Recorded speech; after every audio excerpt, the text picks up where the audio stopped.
Hello students, आज मैं class 10th chapter 5 arithmetic progression आपको बताने जा रहा हूँ। इसमें जैसा कि हमें पता है an और sn दो फार्मूले लगते हैं। सबसे पहले मैं यहाँ पर जैसे 5.2 क्वेश्चन नंबर 8 लेते हुए चल रहा हूँ, जिसमें कि हमें दिया गया है an AP consist of 50 terms of which third term is 12 and last term दिया हुआ है। थर्ड टर्म दिया हुआ, लास्ट टर्म दिया, हमें 29th टर्म निकालना है।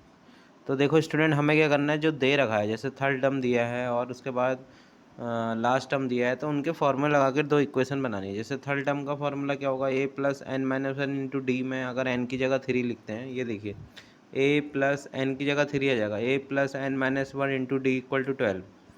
a प्लस ये 3 में से 1 को सब्ट्रैक्ट करेंगे 2d आएगा, तो ये पहली इक्वेशन बन जाएगी। इसी तरीके से ए एन यहाँ पे है कितने टर्म, ये लिखा हुआ है 50 टर्म्स, यानी कि एन की जगह 50 आएगा दूसरे वाले में। a plus 50 minus one into d equal to 106 करेंगे, दूसरी इक्वेशन बन जाएगी। ये पहली इक्वेशन कहाँ से आएगी, थर्ड टर्म दिया हुआ है आपको, उसके बाद आपको लास्ट टर्म दिया हुआ है 106। यहाँ से दो जब इक्वेशन बनेगी है a plus 2d equal to 12 और a प्लस 49 इक्वल टू 106, इन दोनों इक्वेशन को आप सब्ट्रैक्ट करना, क्योंकि सब्ट्रैक्ट करने में वो ए से ए कट जाएगा और 49 डी में से 2d जाएंगे तो 47 डी बचेंगे। 106 में से 12 माइनस होगा तो 94 बचेगा, जिससे डी आ जाएगा, और डी की वैल्यू इक्वेशन फर्स्ट में रखने पर हमारे पास ए भी आ जाएगा। अब जब ए और डी आ जाएंगे तो हमें 29th टर्म निकालना है। A plus N minus one into D दोबारा लगाएंगे, तो इस पूरी एक्सरसाइज में A plus N minus one into D ही लग रहा है बार बार। ये फार्मूला लिखा हुआ है ए एन वाला, a plus N minus one into d, यही बार बार इसमें लगेगा। और हमें देखना है कि हमें दिया क्या है, जैसे हमें थर्ड टर्म दिया है और हमें लास्ट टर्म दिया है, तो थर्ड टर्म और लास्ट टर्म के फॉर्मूले लगा के हमें फिर a और d निकालना, उसके बाद हम उसे सॉल्व करेंगे। अब a और d, a का मतलब होता है फर्स्ट टर्म और d का मतलब होता है कॉमन डिफरेंस। ये कैसे निकालेंगे हम, जो दी गई इक्वेशंस हैं, हमें थर्ड टर्म दिया हुआ है, लास्ट टर्म दिया हुआ है, थर्ड टर्म की हेल्प से हम एक इक्वेशन बनाएंगे, लास्ट टर्म की हेल्प से दूसरी इक्वेशन बनाएंगे। उन दोनों इक्वेशंस को सॉल्व करके हमें ए और डी मिलेगा, उसके बाद 29th टर्म निकाल लेंगे। इसी तरीके से हमें क्वेश्चन नंबर 9 में दिया है third term and ninth term दे रखा है। Third term and ninth term open A P are 4 and -8, तो थर्ड टर्म का फॉर्मूला लगाएंगे a plus 3 minus one into D, यहाँ से इक्वेशन बनेगी।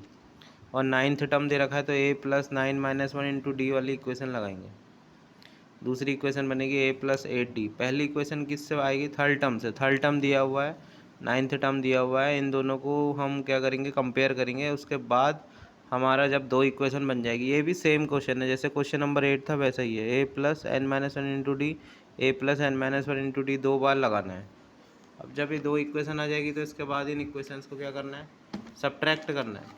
सब्ट्रैक्ट करने के बाद हमें पता लगेगा, सब्ट्रैक्ट करने के बाद हमें ए और डी की वैल्यू मिल जाएगी। जैसे दो इक्वेशन बनाई, उनको सब्ट्रैक्ट करा तो ए कट गया, डी की वैल्यू आ गई। जब डी की वैल्यू आ गई, उसे फर्स्ट इक्वेशन में रख के ए भी आ जाएगा।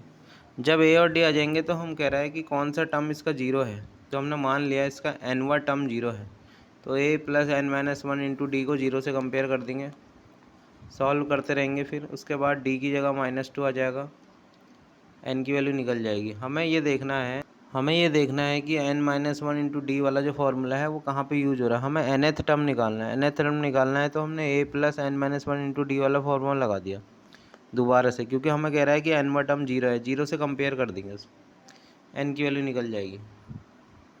इसी तरीके से आपको सारे क्वेश्चन करने हैं, दो इक्वेशंस बनानी है दी गई वैल्यूज से, उसके बाद उन्हें सॉल्व करके a और d निकालना। जब a और d आ जाएगा, फिर हम जो पूछी गई चीज़ें उसे सॉल्व कर सकते हैं।